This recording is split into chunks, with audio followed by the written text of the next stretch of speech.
你买的自然能和这什么魔卡。本座乃是真正的，你们以为呢？不足，永夜魔主。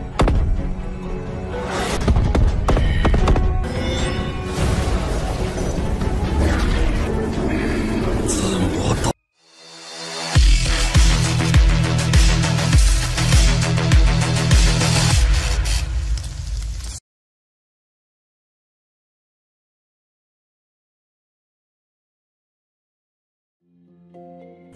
Halo semuanya, selamat datang di Ruang Sinema. Bagaimana kabar kalian semua? Semoga selalu sehat dan baik-baik saja.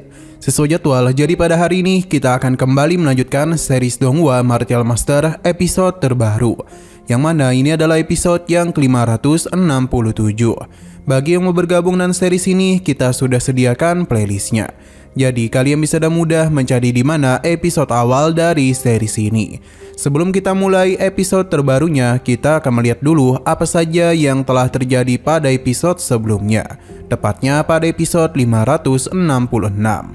Kemarin para keturunan klan iblis telah menyadari kalau Qingchen bukanlah lawan yang dapat mereka kalahkan dengan mudah. Maka karena itulah mereka pun membangun sebuah teknik pemanggil agar bisa membangunkan sosok iblis yang telah tertidur cukup lama. Sebenarnya Qingchen mencoba untuk menghentikan tindakan mereka itu, namun sayang sekali hal ini tidaklah sempat, yang mengakibatkan ledakan kekuatan pun tercipta. Saat itu jugalah muncullah sosok yang dikenal sebagai Tuan Mokara. Dia begitu kesal karena ada yang telah berani membangunkan tidurnya. Qingchen sadar betul kalau iblis ini memiliki kekuatan yang tak biasa. Bahkan mungkin saja dia itu berada di atas ranah Martial Emperor. Tuan Mokara langsung saja melancarkan serangan kepada para manusia di sana, karena mereka itu telah berani mengganggu keturunan klan iblisnya. Qingchen terus mencari cara agar dapat menyelesaikan masalah ini dengan mudah. Sekarang kita akan melanjutkan episode terbarunya.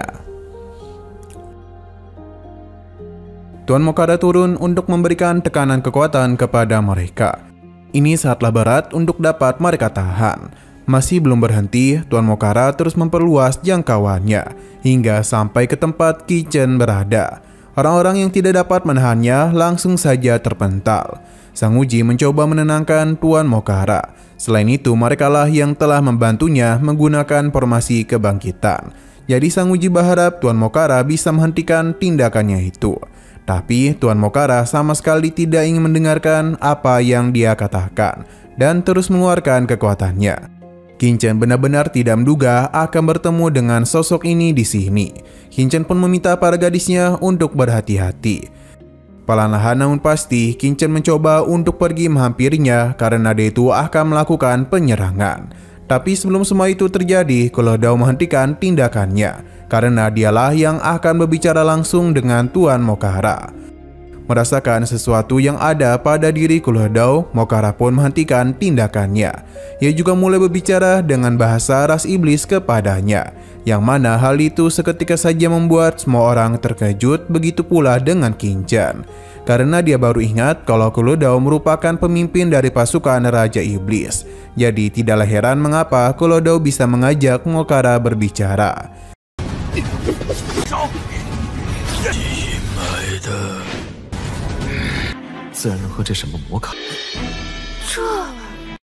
Sedangkan Sang Uji bersama yang lainnya tidak tahu mengenai apa yang telah terjadi. Jadi dia pun mencoba memohon agar Mokara tidak mendengarkan apa yang dikatakan oleh Kulo Dao. Karena bagaimanapun para manusia ini sengaja datang kemari untuk dapat menghancurkan rencana kebangkitan ras iblis mereka. Lebih baik tuannya itu segera menghabisi Kulo Dao. Akan tetapi ucapannya dihentikan oleh Kulo Dao karena bagaimanapun mereka itu telah bekerjasama dengan umat manusia. Apakah mereka itu yang melakukan penipuan kepada Mokara?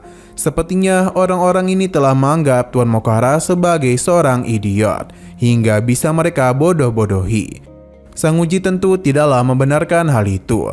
Dia berusaha untuk menjelaskan kepada Tuan Mokara kalau itu bukanlah tujuan mereka. Terlebih lagi, dirinya adalah keturunan dari ras iblis, jadi tidaklah mungkin mereka melakukan pengkhianatan kepada leluhur mereka.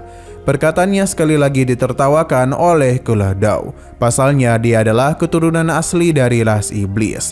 Sangatlah berbeda jauh jika dibandingkan dengan mereka yang hanyalah keturunan dari klan saja. Apa yang Kuladau katakan tidaklah dapat dipercayai oleh Sang Uji. Maka karena itulah dia pun memperlihatkan kekuatan murni dari klan iblisnya. Tekanan ini seketika saja membuat para gadis Kincen begitu terkejut, begitu pula dengan yang lainnya.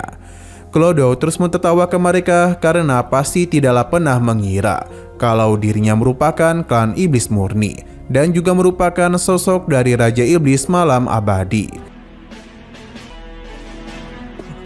本座乃是真正的。你们以为呢？不足，永夜魔。 Melihat wujud sebenarnya dari Kuladau, Sang Uji kembali mencoba menjelaskan kalau mereka tidaklah ada niatan untuk menipu Tuan Mokara. Dia juga yakin kalau Kuladau merupakan bawahan dari Kincen. Karena bagaimanapun orang-orang ini sudah berusaha untuk menghentikan tindakan Master Ming Qian. Kuladau tahu kalau mereka tidaklah mengetahui banyak hal tentang makam ini. Padahal semua itu merupakan ciptaan langsung dari Tuan Mokara. Meskipun mereka adalah keturunan dari klan iblis, tapi mereka itu telah melakukan pengkhianatan. Selain itu, Kuladau juga memberitahu kalau yang membuka formasi kebangkitan bukanlah kelompok Sang Uji, melainkan kelompok Kincen. Ia pun mempersilahkan Kincen untuk maju agar bisa menunjukkan kalau dia memiliki kemampuan untuk menggunakan formasi kebangkitan. Kincen paham dengan rencana Kuladau, jadi dia langsung saja membuat begitu banyak susunan formasi dengan sekali percobaan saja. Melihat semua ini tentu mengejutkan Mokara. Ia sepertinya mulai tertarik kepada Kincen. Terlebih lagi dia dengan begitu mudah menciptakan formasi kebangkitan dan membantu mereka memulihkan diri.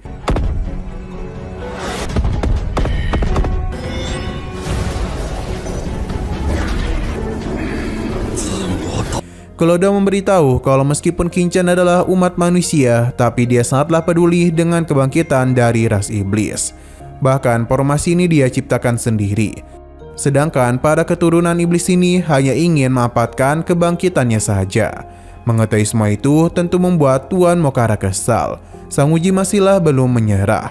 Karena bagaimanapun formasi ini jelas-jelas diciptakan oleh mereka. Sepertinya inilah yang ditunggu-tunggu oleh Kuladau.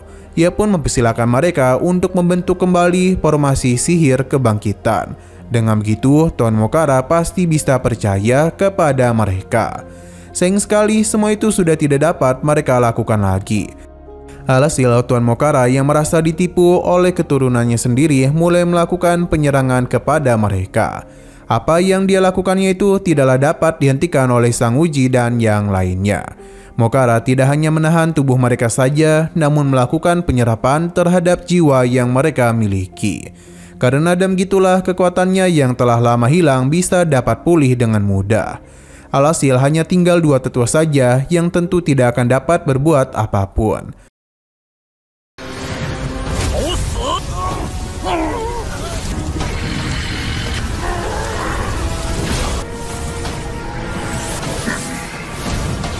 Kuladau meminta izin untuk mengalahkan dua pria ini. Nah, sayang sekali lagi seru-serunya, episodenya pun harus bersambung dulu. Namun sebelum kita akhiri, seperti biasa kita akan melihat preview bagian selanjutnya. Sepertinya telah terjadi pertarungan sengit antara Kuladau dan juga Tuan Mokara. Hanya saja terlihat dengan begitu jelas kalau Kuladau harus menerima luka yang cukup parah. Ini tentu membuat mereka terkejut karena bisa saja Kuladau telah meninggoy. Tapi semua ini masihlah belum dapat untuk menumbangkan dirinya. Kuladau pun bangkit dan membuat Tuan Mokara terkejut. Pasalnya dia sudah yakin kalau serangannya barusan sudah pasti menghabisi nyawa Kuladau.